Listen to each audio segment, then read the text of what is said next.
Pas que vous dérangez, je dis, c'est que les petits là. Aïe,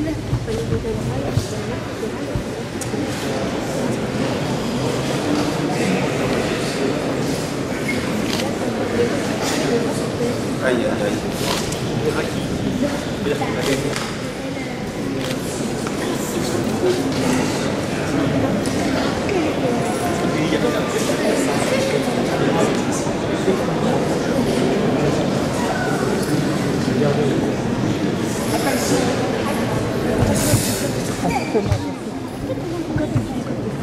Attention, le départ, faut pas te déranger, je te. Je déroule ce truc. Please.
Comme ça, je place ça au fond devant. Oui, mais ils vont pas arriver. Si vous me dépêchez, de toute façon, vous pouvez me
Cher Sébastien, cher Gilbert, cher Augustin, cher Cyril, soyez les bienvenus parmi nous. L'unité Père Damiens vous attendait avec impatience après des mois difficiles au cours desquels le Père Marc n'a cessé de nous inviter à la prière pour l'unité et pour la paix. C'est donc dans un esprit apaisé et confiant que nous vous accueillons aujourd'hui. Nous sommes infiniment reconnaissants au Père Marc pour tout ce qu'il nous a apporté et qui fait qu'aujourd'hui, vous découvrez une unité pastorale vivante et priante avec des équipes dynamiques et désireuses d'avancer dans la confiance. Cette confiance, nous la devons aussi au cardinal de Kaysen qui a pris à cœur la succession. Et vous voilà parmi nous, une équipe de 4 prêtres. 3 d'entre vous émanent de la communauté d'Emmanuel, dont nous connaissons l'engagement au profit de l'évangélisation, particulièrement celle des jeunes et des familles. Un autre style sans doute, mais nous sommes persuadés que vous agirez en parfaite continuité avec l'œuvre du Père Marc. La présence d'un prêtre d'origine africaine correspond bien aussi à la configuration de notre unité pastorale. Nous avons été particulièrement amusés et impressionnés l'autre jour en découvrant sur une vidéo le Père Sébastien descendre en rappel depuis le sommet de la coupole de la basilique de Colombe. Nous pourrions y voir comme un signe, celui de la descente de l'Esprit Saint sur nous de la même manière aujourd'hui. Un clin d'œil pour une nouvelle effusion du Saint-Esprit. Les défis que vous aurez à relever sont nombreux. Vous aurez à animer 4 clochers, parmi lesquels la 5e plus grande église du monde. Elles habitent des communautés très diversifiées et très vivantes, composées de fidèles en provenance de tous les continents. Vous aurez sans doute besoin de temps pour faire connaissance avec des groupes très nombreux, chargés de missions fort diverses. Nous sommes persuadés qu'ils vous feront toujours bon accueil. Vous aurez à peine eu le temps de vous installer et de prendre la mesure de votre nouvelle mission, que vous serez aussitôt plongé dans la quinzaine thérésienne organisée dans notre basilique à l'occasion du 150e anniversaire de la naissance de Sainte Thérèse de Lisieux, préparée depuis de longs mois. C'était une initiative du Père Marc Leroy qu'il n'aura pas pu mener à terme. Ce sera pour vous un défi, mais sans doute une grâce, celle de placer votre mission sous la protection de cette grande sainte. Nous avons hâte de mieux vous connaître et de nous mettre au travail avec vous, au service du Seigneur, pour le plus grand bien de notre communauté, de notre ville et de notre pays. Et nous confions tout spécialement votre mission au Sacré-Cœur de Jésus, à l'Esprit Saint, à la Vierge Marie et à Sainte Thérèse de l'Enfant Jésus.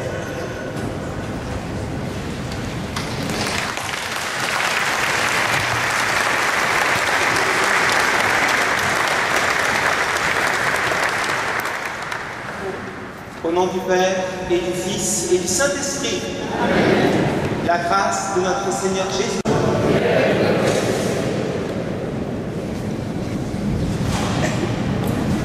Comme responsable du Guadeloupe-Ouest, au nom et en communion avec nos évêques, j'ai la joie d'accueillir le Père Sébastien, d'accueillir les autres prêtres qui rejoignent son équipe, d'accueillir toute l'équipe au service de cette unité pastorale. J'ai aussi la joie de procéder à son installation.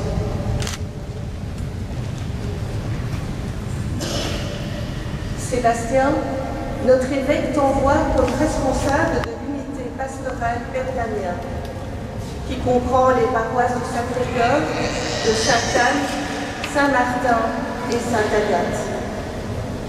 Il t'envoie partager avec ces communautés leur quotidien, présider pour elles l'Eucharistie et les autres sacrements de l'Église. Il t'envoie les aider à trouver dans la parole de Dieu une vraie nourriture. Il te demande d'être proche de ceux qui souffrent et de ceux qui cherchent Dieu. Avec les autres responsables de l'unité pastorale et les chrétiens d'ici, il t'envoie annoncer la bonne nouvelle et servir ton prochain. Il te confie les personnes qui s'engagent au service de cette portion d'église qui est à Kugelberg, Cansoren, Sainte-Agathe, Jette, et te demande de les accompagner et les guider.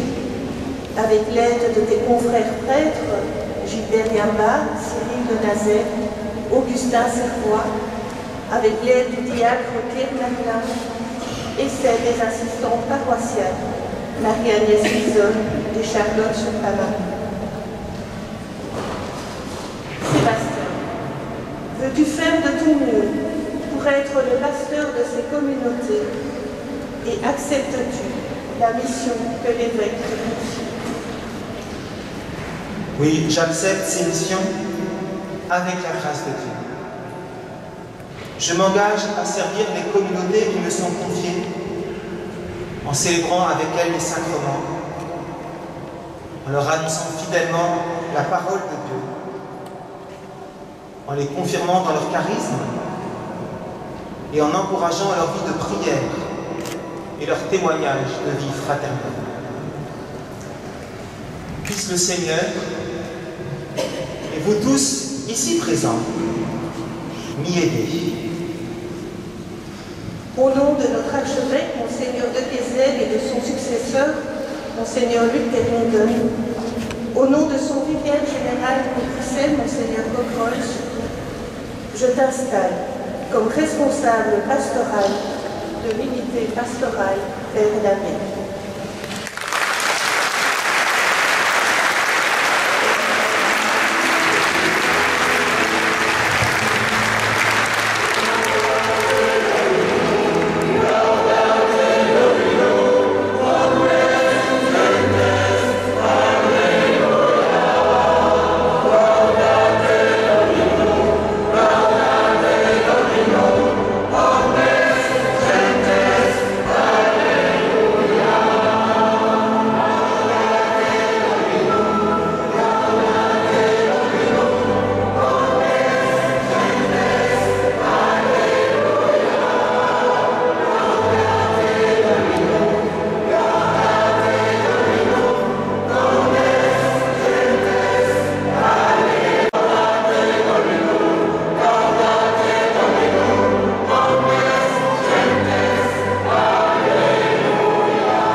Frères et sœurs, entrons dans la joie de ce jour, de cette Eucharistie. Je rends grâce à Dieu spécialement pour la beauté de l'unité pastorale comme peuple de Dieu. Le fait qu'ici on prie depuis 10 ans, jour et nuit. C'est magnifique ça. Tout homme, toute femme devrait savoir qu'ici, tous les jours, depuis 10 ans, jour et nuit, un homme prie pour l'Église, pour la société, pour le monde. Dans la tradition juive, on dit que si un homme est juste, le monde est sauvé. Et c'est la grâce de ce monde. Je rends grâce pour ce dynamisme missionnaire, d'avoir des cellules paroissiales d'évangélisation qui veulent se former, se fortifier et témoigner. Et puis vous tous, si nombreux, si nombreuses, engagés. Je rends grâce de ne pas arriver seul. C'est un vrai changement. Donc, vous les avez entendus, hein. Il y a d'abord ceux qui connaissent la pastorale ici, et qui sont engagés depuis longtemps. Donc, merci à vous, hein, Marie-Agnès, Charlotte, Pierre, de ce que vous nous transmettez, de ce que vous portez. Et puis on découvre ça tous ensemble avec Gilbert, Augustin, Cyril et moi-même comme prêtres du Seigneur. Et puis encore beaucoup plus de personnes engagées ou même employées dans l'Église, des secrétariats, des animateurs pastoraux, des catéchistes. Merci à vous. C'est vraiment très très précieux. Et ce matin, nous célébrons d'abord l'Eucharistie du Seigneur. On va nous mettre à l'écoute de sa parole. Il va nous dire quelque chose. Nous allons communier à sa vie. Pour cela, mettons-nous sous le regard de Dieu. Laissons ce regard se poser sur nous. Accueillons sa miséricorde. Et pour célébrer dignement l'Eucharistie, reconnaissons que nous sommes des pécheurs.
Nous fasse miséricorde, qu'il nous pardonne nos péchés et nous conduise à la vie éternelle. Dans la joie du jour, chantons et proclamons la gloire de Dieu.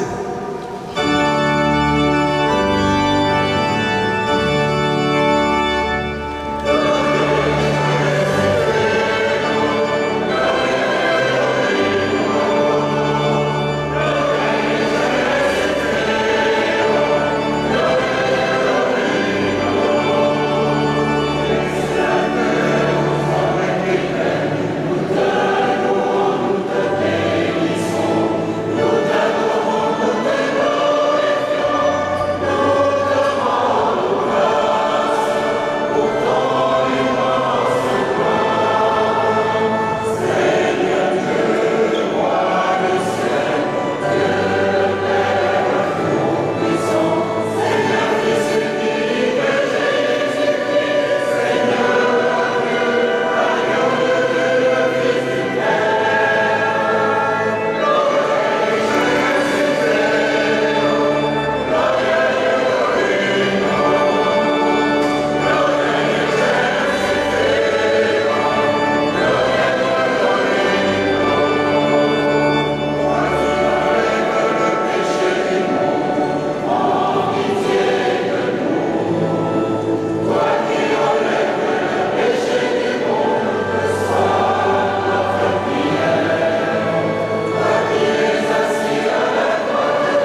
Enracine en nos cœurs l'amour de ton nom. Augmente notre foi pour développer ce qui est bon en nous. Veille sur nous avec sollicitude pour protéger ce que tu as fait grandir.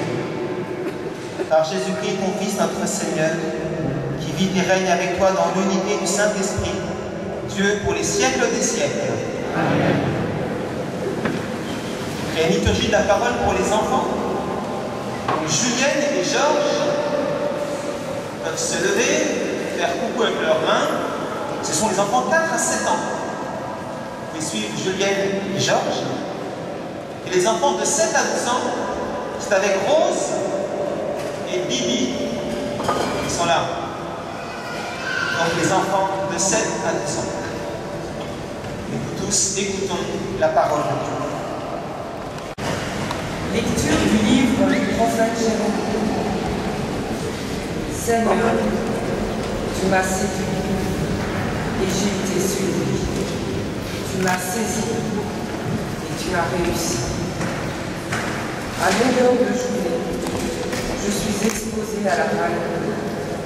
Tout le monde se moque de moi. Chaque fois que j'ai à dire la parole, je dois crier, je dois proclamer. Violence et dévastation.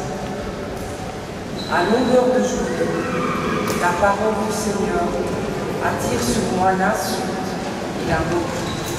Je n'en serai plus à lui. Je ne parlerai plus en son nom. Elle était comme un feu brûlant dans mon cœur. Elle était enfermée dans mes yeux. Je m'épuisais à la maîtriser sans y réussir. Parole du Seigneur.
Saint Paul apôtre aux Romains. Je vous exhorte, frères, par la tendresse de Dieu, à lui présenter votre corps, votre personne tout entière, en sacrifice vivant, saint, capable de plaire à Dieu. C'est là, pour vous, la juste manière de lui rendre un culte. Ne prenez pas pour modèle le monde présent, mais transformez-vous en renouvelant votre façon de penser pour discerner quelle est la volonté de Dieu. Ce qui est bon, ce qui est capable de plaire, ce qui est parfait. Parole de Dieu.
Le Seigneur soit avec vous. Évangile de Jésus-Christ selon saint Matthieu.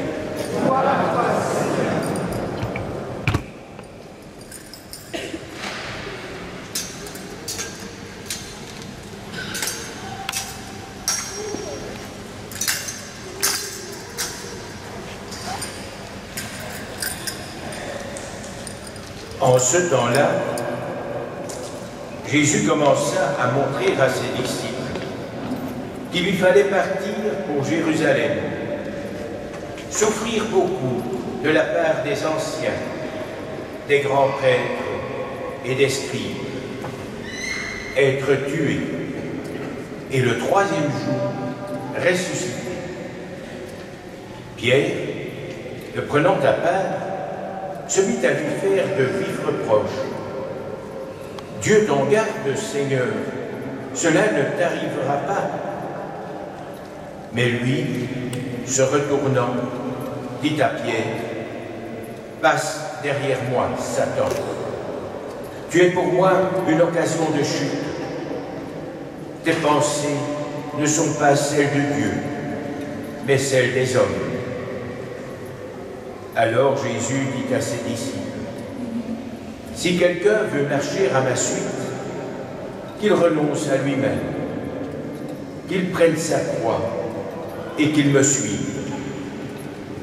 Car celui qui veut sauver sa vie, la perdra. Mais qui perd sa vie à cause de moi, la trouvera. Quel avantage, en effet, un homme aura-t-il à gagner le monde entier si c'est au prix de sa vie? Et que pourra-t-il donner en échange de sa vie? Car le Fils de l'homme va venir avec ses anges dans la gloire de son Père. Alors, il rendra à chacun selon sa conduite. Acclamons la parole de Dieu. Amen.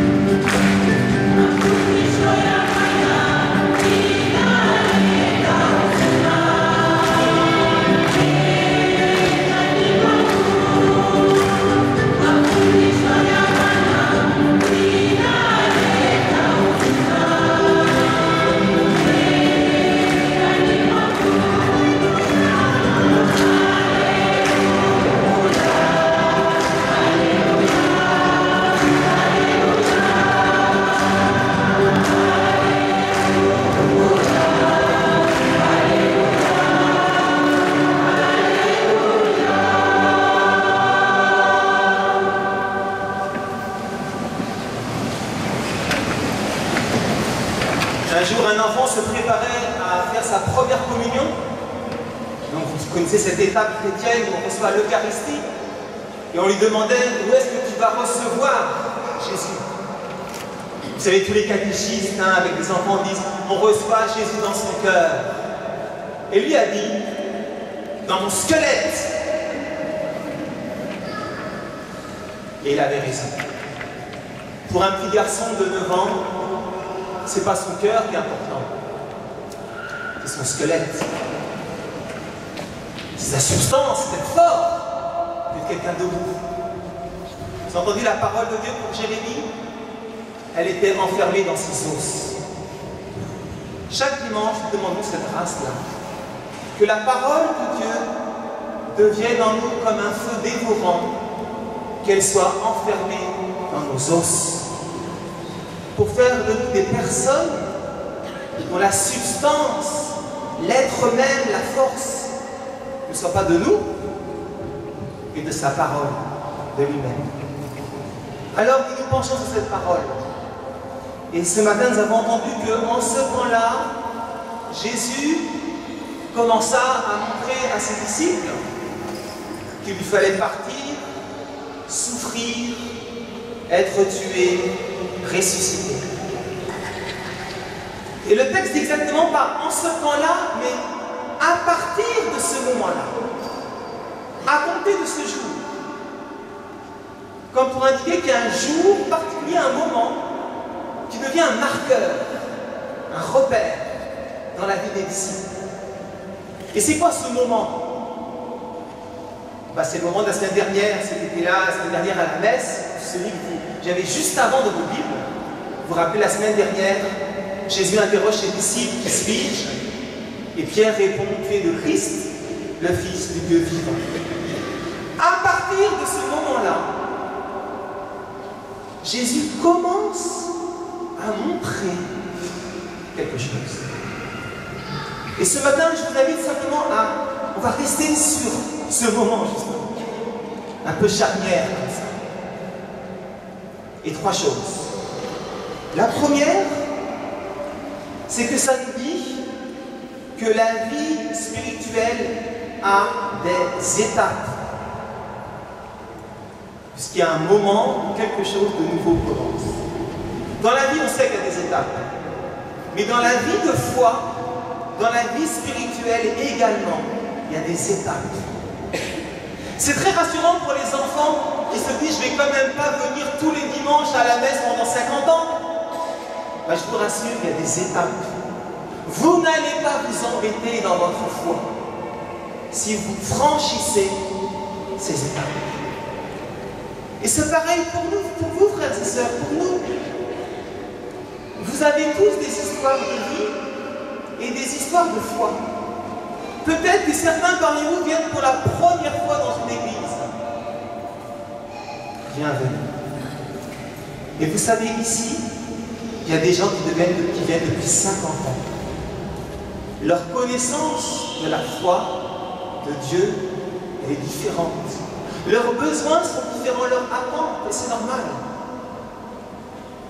Et si vous voulez, le défi des pasteurs, c'est de pouvoir accompagner chacun dans l'étape de sa vie spirituelle. Comme dit le pape François, d'initier des processus de transformation. En gros, que chacun puisse avancer. Et donc, si on veut dire, non, on ne va rien changer, on est foutu. Ça veut dire ne pas franchir d'étape. Et donc, on ne va rien changer, on n'arrive pas que Jésus nous enseigne qu'un jour il va mourir. On pense que Jésus va être toujours vivant. Enfin, au sens de, même pas de passion, quoi. Et on n'avance pas. Et donc, c'est comment, ensemble, nous allons accompagner ces étapes. Et on voit dans l'évangile que, au fond, ces étapes ne sont pas si claires à repérer. Ça serait facile, je suis à l'étape 3, et demain je fais l'étape 4, quoi. C'est pas si simple. Je suis presque saint, j'ai plus qu'une étape, quoi. C'est pas comme ça. Vous avez vu que Pierre de lui-même a dit tu es le Christ, le Fils de Dieu vivant. Jésus ne l'a pas dit, hein. De lui-même. Évidemment, Jésus lui dit, c'est le Père qui t'a révélé cela. Mais cette étape, elle est jaillie de sa liberté. Vous avez vu que juste après, c'est Jésus qui doit montrer à ses disciples sa passion. C'est-à-dire que par eux-mêmes, les disciples ne peuvent pas y arriver. C'est pour ça qu'on est en communauté. Il y a des choses auxquelles on peut accéder par nous-mêmes. Dans votre chambre, l'illumination de l'Esprit Saint. Et c'est magnifique. Et vous confessez le Christ. Mais il y a aussi des mystères de la foi qui ont besoin vraiment d'un enseignement explicite de l'extérieur pour nous faire avancer. Comme Jésus, qui ce matin montre à ses disciples qu'il doit partir et souffrir. Il rature ce mystère de notre liberté et de la grâce de Dieu. Et ça, c'est subtil. C'est bien. Et on va avancer ensemble sur ce grand mystère-là. Évidemment, en pensant à ces étapes, je pense à chacun de nous personnellement, et puis je pense aussi à la communauté. Et donc, nous avons bien conscience qu'on rentre dans une histoire. Effectivement, nous rendons grâce pour toutes les étapes que la communauté paroissiale, à la fois de l'UP, Père Damien, et puis de chaque, on va dire, clocher, a fait. Merci à vous tous. Merci aux pasteurs qui ont précédé. Merci à Père Marc d'avoir accompagné ce chemin et le chemin de Dieu. Il est beau ce chemin qui a été parcouru, comme les disciples avec Jésus en Galilée. Mais le chemin de Dieu, il avance. Et la grâce, ça sera de faire comment que chacun puisse faire un pas en avant. Par contre, c'est vrai, si vous ne voulez pas faire un pas, on va mourir. Vous savez, la vie, c'est changer. Quand il y a zéro changement, c'est la mort. Si vous voulez que plus rien ne bouge, allez dans un frigo, là, il n'y a plus rien qui bouge. Mais vous êtes mort. Dès qu'il y a de la vie, il y a de la pulsation de vie. Il y a des changements, il y a des nouveautés. Parce que le Seigneur ne nous lasse pas de nous prendre par la main pour nous faire avancer. Ainsi, mon premier souhait, c'est d'honorer le chemin de vie de chacun et chacune d'entre nous, là où il en est. Et quand on a 80 ans, on a encore une étape à franchir. Elle est importante. Ensuite, c'est vrai que lorsqu'on parle d'étapes, souvent on se dit « Oh là là là là là là !» On va nous demander de faire quelque chose. Dans le monde, des étapes, c'est faire. Donc faire plus s'engager, plus faire de trucs. Et comme notre agenda est overbooké, on dit « Oh, surtout pas faire des trucs en plus. » On a peur. Eh bien, soyez rassurés. Vous voyez que Jésus, alors qu'il y a une nouvelle étape, il commence à montrer à ses disciples quelque chose qui le concerne lui. Il ne leur dit pas tout de suite, hop hop hop les gars, celui qui veut me suivre, qui renonce à lui-même et qui me suive. Il dit, je vais partir, je vais souffrir, je vais mourir et ressusciter. C'est très important ça. Ça veut dire que le chemin, c'est la personne même de Jésus. Il est le chemin, la vérité, la vie. Et toute nouvelle étape, tout chemin, commence toujours par reposer, par redéchiffrer l'existence de Jésus, sa vie, qui devient pour nous un appel et qui nous met en route. Pendant 11 ans, j'étais avec des étudiants. Donc j'ai eu les confidences des problèmes de la vie spirituelle des étudiants. Vous les connaissez, hein? La procrastination. Je passe des heures devant mon bureau et je ne fais rien. Les jeux vidéo. Je passe ma nuit à jouer de vidéo et je loupe mes examens. L'alcool. Je ne peux pas passer une soirée sans faire la fête. Et je n'étudie pas, etc., etc. C'est une souffrance d'être enfermé dans des liens, de ne plus pouvoir se dégager. Est-ce que c'est en leur disant hop, hop, hop, vas-y mon gars, ils vont avancer? Il n'y a pas l'énergie en eux. Ils n'auront pas l'énergie en eux. C'est en regardant le Christ. Et comme dit la première lecture, tu m'as séduit, je me le suis laissé séduire. Tu m'as saisi, j'étais attiré par toi. On va redemander ça, de toujours repartir du Christ. Un jour, saint Augustin qui prêchait, il voyait bien que les gens devant lui s'endormaient. Il leur a dit, donnez-moi un homme qui aime, et il comprendra ce que je dis. Donnez-moi un homme qui désire, un homme qui a faim, un homme qui peine dans cette vallée de larmes, et il comprendra ce que je dis. Pour animer la vie, pour avancer, il faut ranimer une passion, un feu. Il faut être amoureux. Et pour être amoureux, il faut regarder la beauté du Christ, le plus beau des enfants des hommes, être séduit par lui, retrouver l'énergie pour aller de l'avant. Mon deuxième souhait, frères et sœurs, ce sera de toujours exposer le Christ, d'avoir le regard sur lui, pour qu'on soit saisi et attiré. Et c'est de là que nous pourrons avancer, et non pas à partir de nous-mêmes. La vie morale est une réponse à l'agir premier de Dieu, qui a donné sa vie pour nous. Et ce don-là nous bouleverse et nous relève. Ultimement, vous savez, le point, ça sera toujours notre rapport à la souffrance. À la fin, comme Jésus, on rencontre la souffrance. Et vous savez, notre rapport à la souffrance dit la mesure de notre humanité. Le rapport à la souffrance dit la mesure de notre humanité. Si nous détournons le regard, si nous sommes cruels, si nous sommes indifférents, si nous nions, si nous fuyons, nous devenons inhumains. Non pas que nous allons aimer la souffrance, non, non, elle vient, elle est là. Plus nous aimons, plus nous souffrons. Parce que nous aimons ceux qui souffrent, et la souffrance vient de la nôtre. Mais il y a un enjeu là. Et c'est pourquoi ce que Jésus montre, c'est que lui-même va souffrir. Et regardons cette souffrance-là, mais la manière unique, courageuse, libre dont il la vit, nous trouvons l'énergie pour avancer et pour parvenir à la gloire et à la liberté de la résurrection. Vous avez vu que Jésus, on dit que Jésus commença à montrer à ses disciples qu'ils devaient partir, souffrir, etc. Où est-ce qu'il montre? S'il montre, il y a quelque chose à voir. Où est-ce qu'il le montre? Où est-ce que c'est déjà visible que Jésus doit souffrir? C'est écrit où? La réponse classique, c'est écrit dans l'Écriture. Il y a une Écriture qui précède Jésus, la Bible.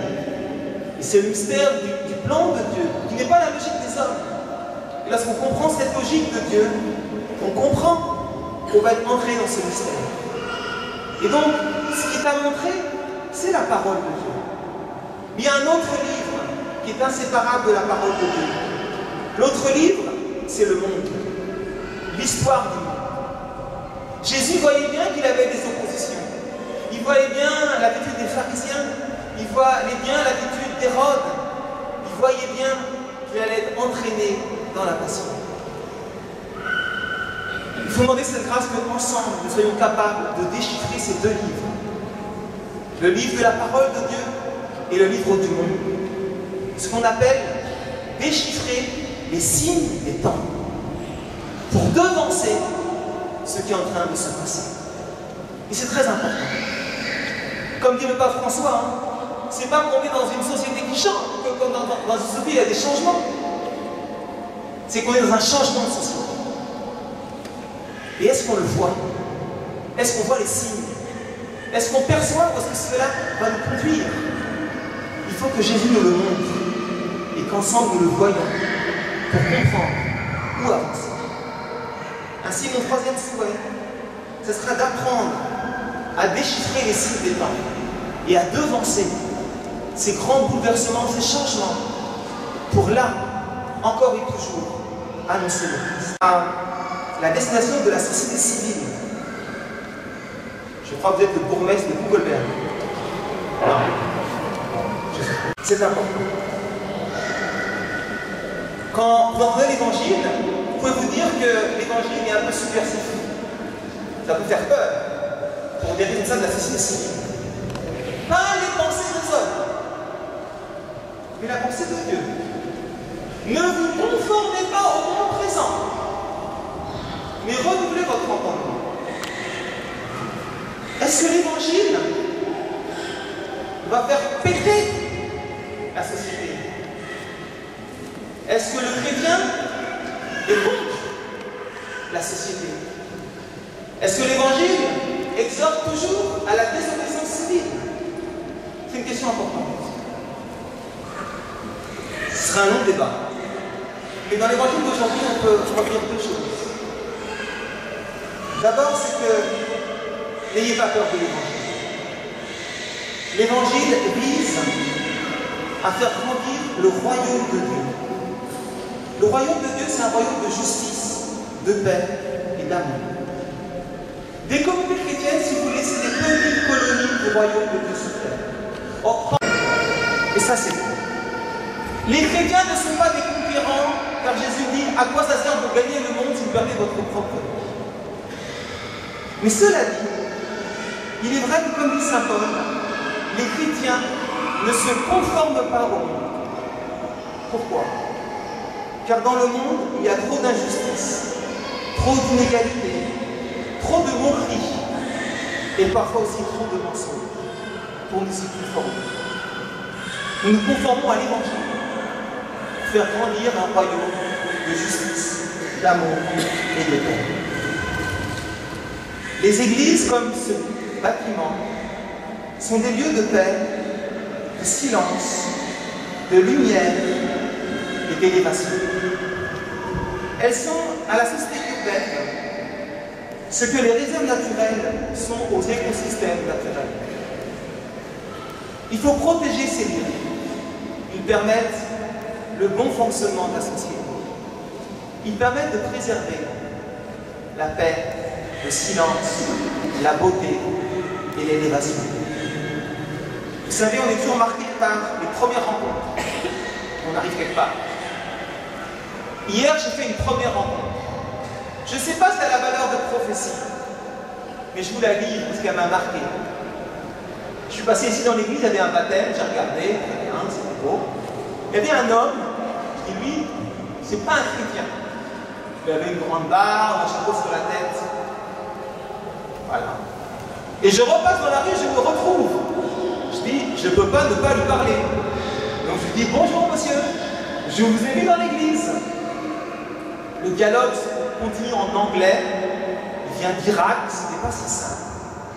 Vous avez compris, ça, son lieu, son enracinement, c'est le Coran, c'est l'islam. Et il m'a dit, c'est beau l'église, c'est lumineux, c'est silencieux. Et on a parlé. Il croit que c'était un mariage. J'ai dit non, c'est un baptême. Essayer d'expliquer le baptême en anglais à quelqu'un du monde de l'islam, c'est compliqué. Mais on y arrive. Et on a eu une discussion toute simple, mais toute belle. Le bâtiment de l'église a permis à cet homme d'avoir un moment de paix. Il vient du petit château, hein. Je ne dis pas une. Demandons que cela puisse continuer. Ça fera du bien à la société. Et nous tous, frères et sœurs, soyons fidèles à l'Évangile. Amen.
réponse à la parole de Dieu de vous, et ensemble proclamons notre foi.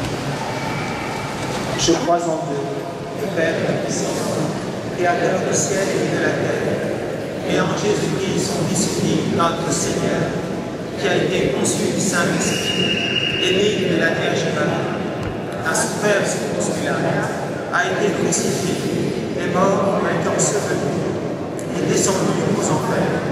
Le troisième jour, il est ressuscité des morts, est monté aux cieux, est assis à la droite de Dieu, le Père Tout-Puissant, d'où viendra juger les vivants et les morts. Je crois en l'Esprit Saint, à la Sainte Église catholique, à la communion des saints, à la rémission des péchés, à la résurrection de la chair, à la vie éternelle. Amen. Rassemblés pour la prière commune, présentons, Seigneur, nos intentions de prière. Prions pour notre communauté paroissiale, pour l'Église, pour le monde entier.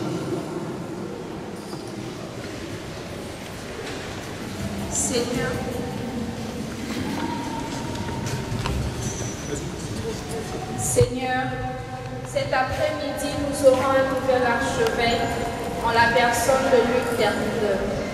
Nous te le confions. Que tu puisses l'accompagner dans cette mission. C'est aussi l'occasion de te confier notre ancien archevêque, Monseigneur de Quezon. Merci pour tout ce qu'il a fait. Veille sur lui, particulièrement sur sa santé. Que ton Esprit Saint les guide tous les deux.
Frères et sœurs, rassemblés en ce jour, prions pour notre unité pastorale, afin que, nourrie de l'Esprit Saint, qu'elle grandisse dans la foi et qu'à travers le dynamisme des bergers et des brebis qui la composent, devienne missionnaire, modèle et témoin vivant de la présence de Dieu.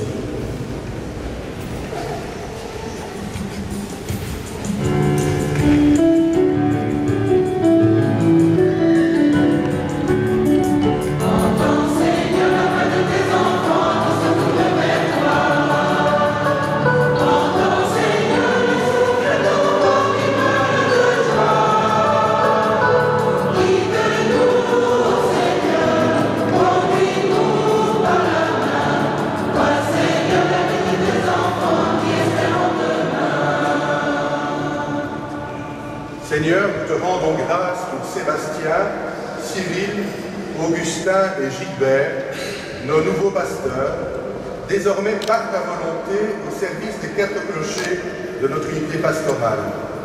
Puissent-ils y vivre leur sacerdoce dans la joie et l'unité, en communion avec tous les paroissiens, présents et à venir. Habite-les à chaque instant de ta présence, afin que nos rencontres avec eux soient rencontres avec toi. Enracine-les dans ton Église et fais de leur fidélité une lumière pour chacun d'entre nous, qu'en eux et par eux, toujours ta volonté soit faite. Seigneur, nous t'en prions.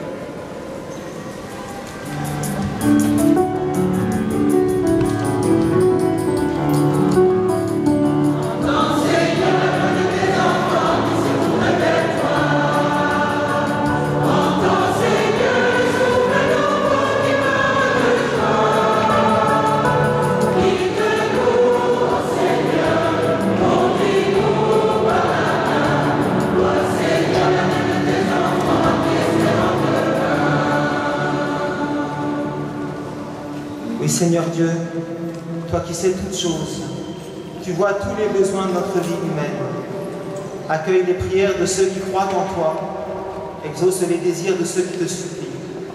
Par le Christ notre Seigneur.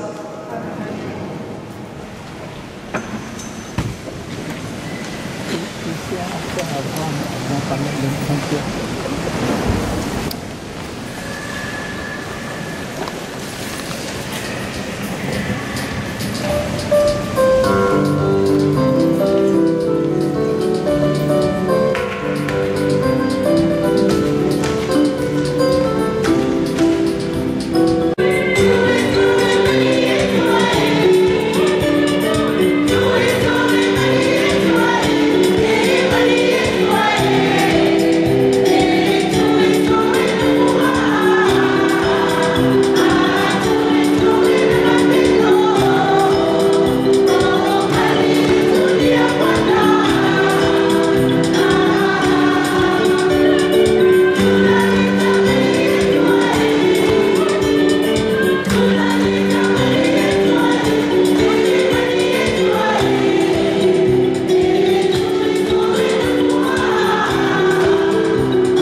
Que cette offrande sainte nous apporte à jamais, Seigneur, la bénédiction du salut, afin qu'elle donne toute sa force à ce qu'elle accomplit dans le sacrement par le Christ notre Seigneur. Le Seigneur soit avec vous.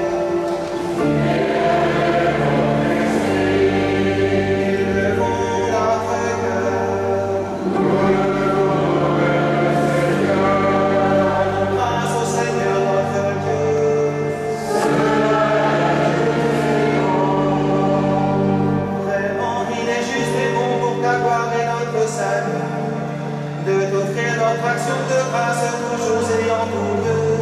Seigneur, Père très saint, Dieu éternel et tout-puissant, par le Christ notre Seigneur.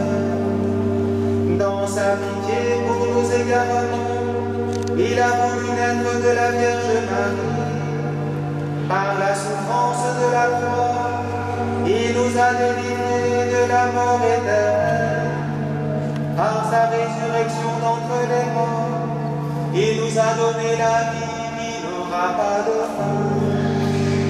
C'est pourquoi, avec les anges et les amants, avec les puissances d'en haut et tous les esprits bienheureux, nous chantons l'hymne de ta gloire et sans fin nous proclamons.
C'est toi qui sanctifies toutes choses par ton Fils Jésus-Christ notre Seigneur, avec la puissance de l'Esprit Saint. Et tu ne cesses de rassembler ton peuple, afin que du levant au couchant du soleil, une offrande pure soit présentée à ton nom. C'est pourquoi nous voici rassemblés devant toi, Dieu notre Père. Et dans la communion de toute l'Église, nous célébrons le jour où le Christ est ressuscité d'entre les morts. Par lui que tu as élevé à ta droite, nous te supplions de consacrer toi-même les offrandes que nous apportons. Sanctifie-les par ton esprit, pour qu'elles deviennent le corps et le sang de Jésus, le Christ notre Seigneur, qui nous a dit de célébrer ce mystère.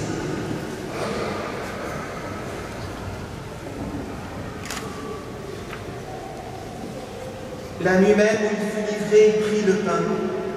En te rendant grâce, il dit la bénédiction. Il rompit le pain et le donna à ses disciples en disant: prenez et mangez-en tous.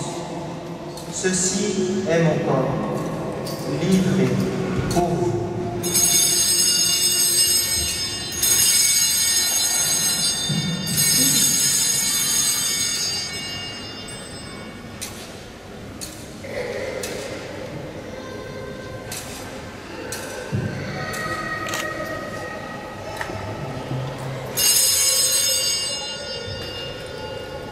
De même, après le repas, il prit la coupe. En te rendant grâce, il dit la bénédiction et donna la coupe à ses disciples en disant: prenez et buvez-en tous, car ceci est la coupe de mon sang, le sang de l'alliance nouvelle et éternelle, qui sera versé pour vous et pour la multitude en rémission des péchés. Vous ferez cela en mémoire de moi.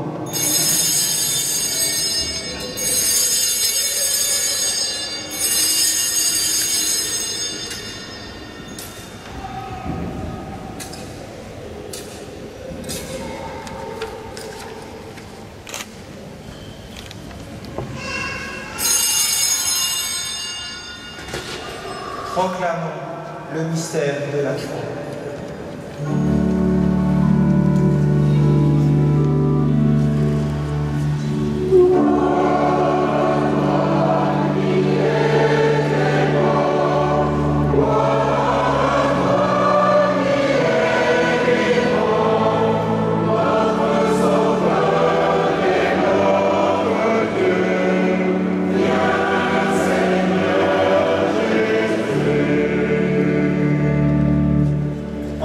Ainsi, mémoire de ton Fils, de sa passion qui nous sauve, de sa glorieuse résurrection et de son ascension dans le ciel, alors que nous attendons son dernier avènement, nous t'offrons, Seigneur, en action de grâce, ce sacrifice vivant et saint.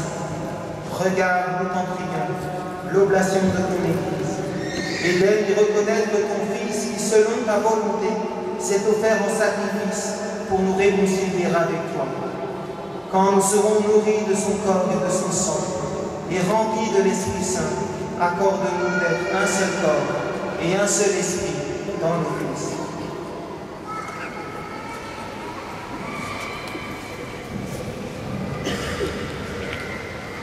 Que l'Esprit Saint fasse de nous une éternelle offrande à ta gloire, pour que nous obtenions un jour l'héritage promis avec tes élus. En premier lieu, la bienheureuse Vierge Marie, Mère de Dieu, avec Saint Joseph son époux, les bienheureux apôtres, les glorieux martyrs, et tous les saints qui ne cessent d'intercéder auprès de toi et nous assurent de ton secours.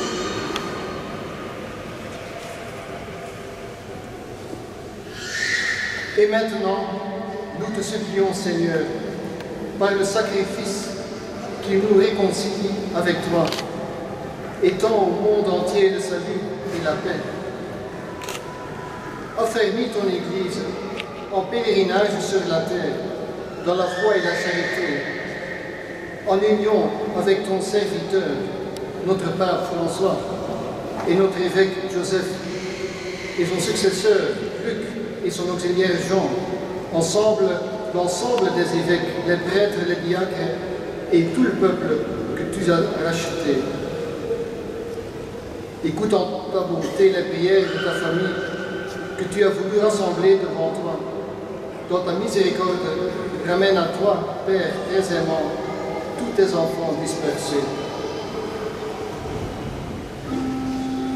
Pour nos frères et sœurs défunts et pour ceux qui ont quitté ce monde et trouvent grâce devant toi, nous te prions. Nous te prions tout spécialement pour Victor. En ta bienveillance, accueille-les dans ton royaume où nous espérons être comblés de ta gloire, tous ensemble et pour l'éternité, par le Christ notre Seigneur, par qui tu donnes au monde toute grâce et tout bien. Par lui, avec lui et en lui.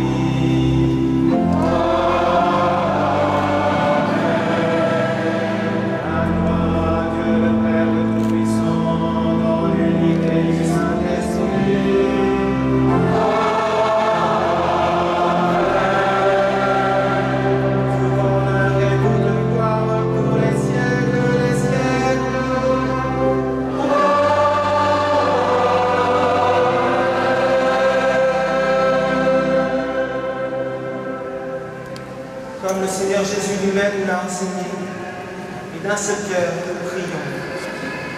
Notre Père, qui es aux cieux, que ton nom soit sanctifié, que ton règne vienne, que ta volonté soit faite sur la terre comme au ciel. Donne-nous aujourd'hui notre pain de ce jour. Pardonne-nous nos offenses, comme nous pardonnons aussi à ceux qui nous ont offensés. Et ne nous laisse pas entrer en tentation, mais délivre-nous du mal. Délivre-nous de tout mal, Seigneur. Et donne la paix à notre temps. Soutenus par ta miséricorde, nous serons libérés de tout péché, à l'abri de toute épreuve, nous qui attendons que se réalise cette bienheureuse espérance, l'avènement de Jésus-Christ, notre Sauveur. Merci à toi, car le règne, la puissance et la gloire. Seigneur Jésus-Christ, tu as dit à tes apôtres, je vous laisse la paix, je vous donne ma paix. Ne regarde pas nos péchés, mais la foi de ton Église. Pour que ta volonté s'accomplisse, donne-lui toujours cette paix et conduis-la vers l'unité parfaite. Toi qui que la paix du Seigneur soit toujours avec vous. Sœurs et frères, dans la charité du Christ, donnez-vous la paix.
Voici l'agneau de Dieu.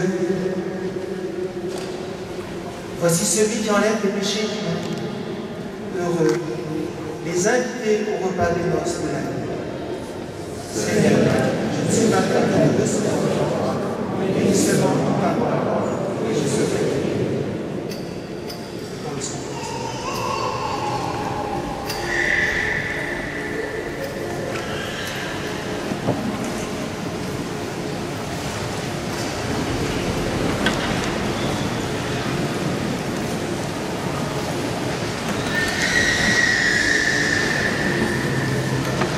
Le moment important de la communion.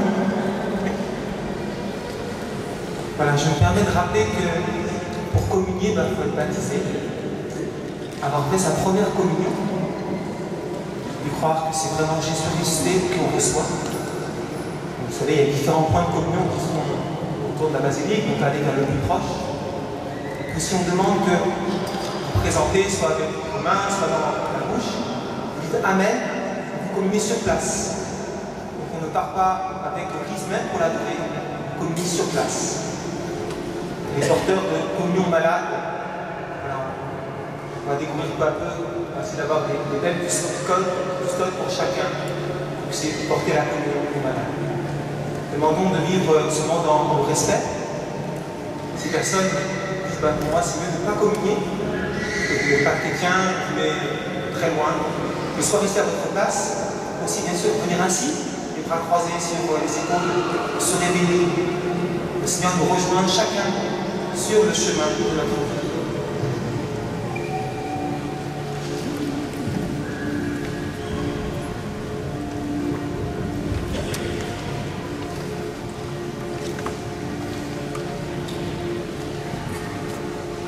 Amen.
rassemblons notre prière.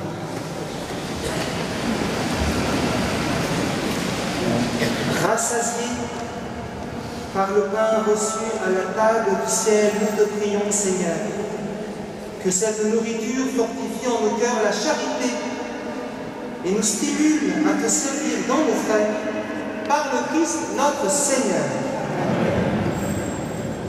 J'imagine qu'il y a quelques annonces paroissiales. Même pas, magnifique. Alors moi j'en ai 4.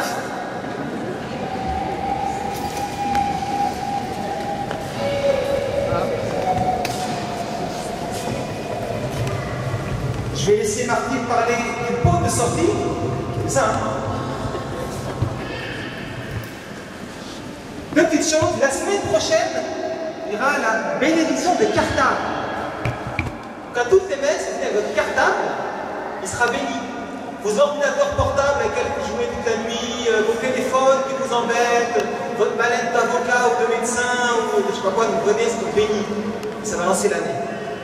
Deuxième chose, cet après-midi, il y a l'ordination épiscopale de Monseigneur Luc Terlinden. Beaucoup ne peuvent pas venir, et Jean Baquet propose une retransmission ici à l'église. C'est ça, hein? Oui, c'est à la crypte. À la crypte. À la crypte à 15h, un beau moment de vie d'église. Sur les feuilles de messe, vous avez une feuille volante, qui n'est pas pour faire un avion en papier, mais pour emporter chez soi. C'est à propos de la quinzaine thérésienne. Donc les rendez-vous importants, notamment une demande de bénévoles pour l'accueil. Vous savez que le grand contact, c'est Marie-Agnès, qui me fait des nuits blanches parce qu'elle n'a pas assez de volontaires. Donc si vous voulez que Marie-Agnès soit gentille parce qu'elle dort bien, vous venez la voir comme volontaire pour l'accueil.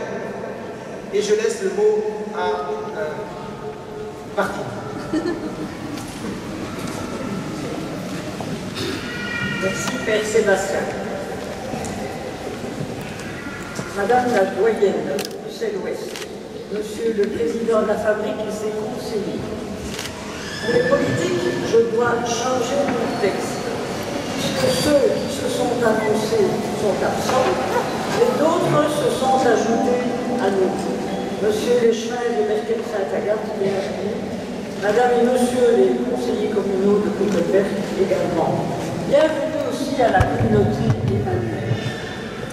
Mesdames et Messieurs, chers paroissiens, chers amis,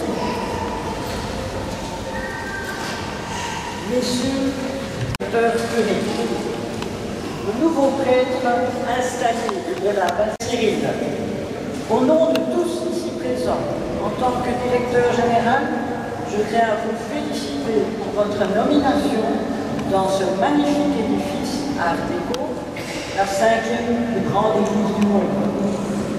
C'est un grand honneur aussi pour nous que vous ayez accepté de venir ici, dans ce coin trop peu connu et exploité de la région bruxelloise, à cheval sur le Berg-et-Gamzow. Tous ensemble, vous avez un beau et grand défi à relever. Je souhaite ardemment que toutes ces vieilles chaises noires s'usent à force de recevoir de très nombreux fidèles et paroissiens. Cette basilique nationale doit vivre et nous ferons tout ce qui est possible afin de la faire connaître encore plus par bien. Nous sommes à l'aube de parcourir un long chemin, tous ensemble. Et à mon âge, je souhaite qu'il soit le moins d'embûches possible. Le dialogue doit toujours primer pour trouver les meilleures solutions à tout niveau. Nous devons faire ensemble vivre cette basilique. Le religieux prime par ses célébrations, événements nationaux et autres, et le fil conducteur de l'agenda. Cependant, nous devons continuer et concilier également le culturel et l'électricité pour tenir ce magnifique bâtiment debout. Les dernières décisions politiques nous coupent un peu l'herbe sous le pied. Il nous faudra trouver d'autres sources financières. Mais repassons à l'événement du jour, votre installation. Vous avez déjà constaté que la basilique est riche en portes et cellules. C'est un labyrinthe pour s'y trouver au départ. Je vous conseille de vous munir d'une bonne boussole. En attendant, permettez-moi, Père Sébastien, nous vous remettre en guise de symbole la clé 5. Elles sont rares. Pour vos vélos également. Déjà, la première à vous remettre, les autres suivront.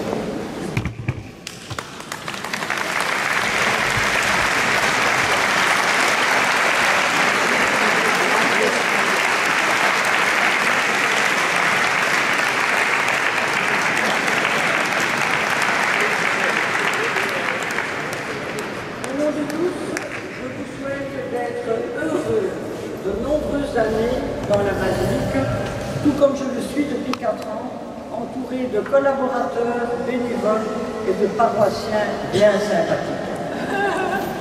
J'invite maintenant tout d'abord nos bénévoles qui se sont inscrits pour nous aider pour le bar, de rejoindre le bar et de servir les verres. Je vois qu'il y en a qui n'ont pas entendu le signal, c'est très bien. Attendez quelques minutes votre tour, vous y arriverez. Vous vous dirigez vers la porte royale ou vers le baptistère. Donc c'est un verre de l'amitié. Vraiment amitié, je le souhaite à tous. Vous avez tous l'occasion de saluer nos prêtres qui malheureusement, enfin heureusement aussi, va se rendre bien vite à Malines cet après-midi, donc ils ne pourront pas s'éterniser aujourd'hui, ils le feront un autre jour. À tous, je vous souhaite un très très bon dimanche.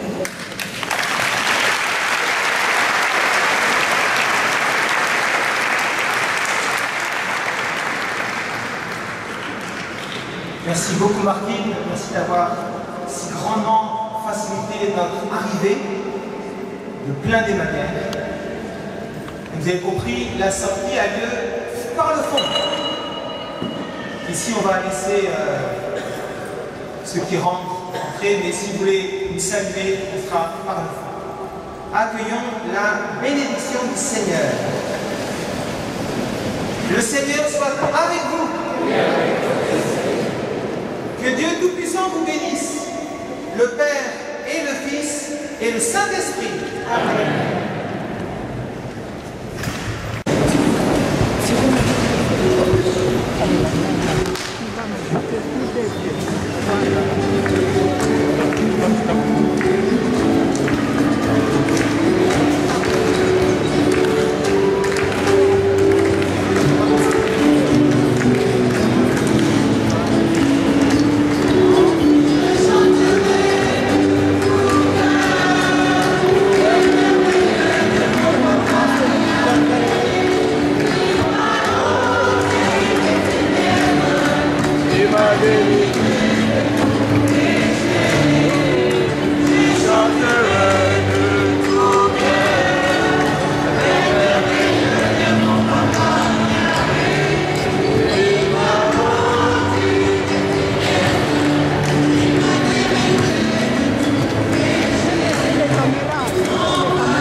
On se met vite pour la photo. Oui, si. On avance, on va se mettre sur les mains. Ah ouais, sur les mains. On fera l'examen de mathématiques plus tard. Allez, Manu. Oh non, ma bougie s'éteint. Lève-toi, lève-toi.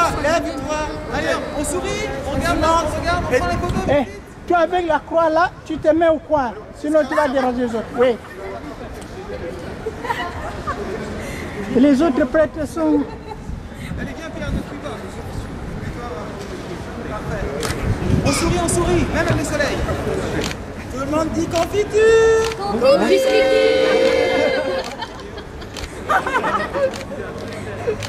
Les autres prêtres ne sont pas là. C'est bon?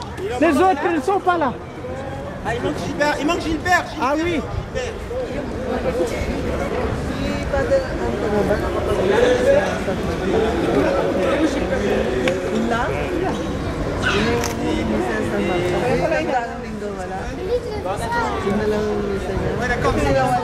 Il n'est pas là. Bon, maintenant une photo seulement les prêtres, les servants. Dégagez-vous s'il vous plaît. C'est mal les prêtres. C'est mal les prêtres. Oui.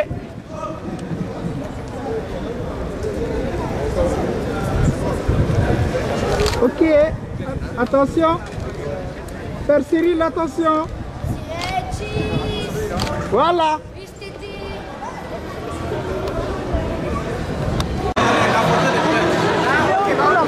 Ils sont là?